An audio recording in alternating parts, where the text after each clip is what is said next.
नमस्कार, मी श्रेयस किरण समेळ. तुम्ही बघू शकता मी आता सदानंद चौकात उभा आहे आणि गेल्या जुलैपासून सदानंद चौकामध्ये बॅरिकेड लावण्यात आले होते आणि संतोषी माता रोड आणि हा आपला भगवा तलावचा रोड हा एकेरी करण्यात आला होता.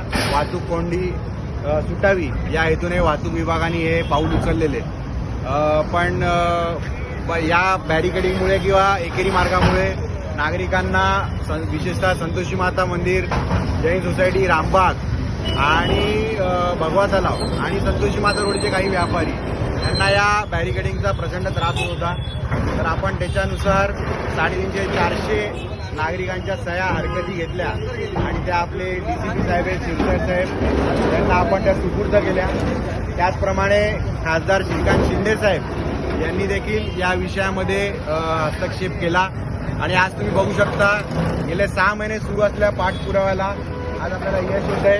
हे बॅरिकेडिंग वाहतूक विभागाकडून हटवण्यात येत आहे आणि ही जी एकेरी ट्रॅफिक होती ती रद्द करून तशी अधिसूचना देखील शिरसाट साहेबांनी काढलेली आहे आणि ही एकेरी मार्ग जो होता तो रद्द करून जशी पूर्वी इतके वर्ष आपण इकडे राहतोय, जशी ट्रॅफिक होती त्या पद्धतीने आता ही वाहनं परत सुरू होणार आहेत.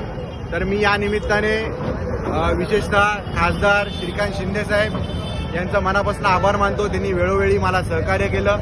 तसंच ठाणे वाहतूक विभागाचे उपायुक्त माननीय पंकज शिरसाट साहेब यांचे देखील मनापासून आभार की त्यांनी आमच्या या पाठपुराव्याची दखल घेतली.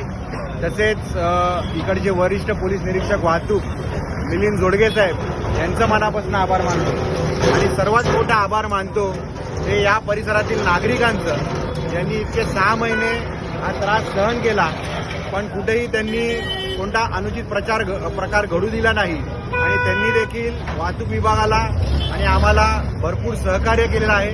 तर या सर्व इकडच्या नागरिकांचं देखील मी मनापासून आभार मानतो आणि आजपासून हा जो संतोषी माता रोड आहे आणि भगवा तलाव रोड आहे हा पूर्वीसारखा सुरू झालेला आहे असं मी या ठिकाणी जाहीर करतो. धन्यवाद. जय हिंद, जय महाराष्ट्र. जिल्हा वार्ता, जनतेचा आवाज.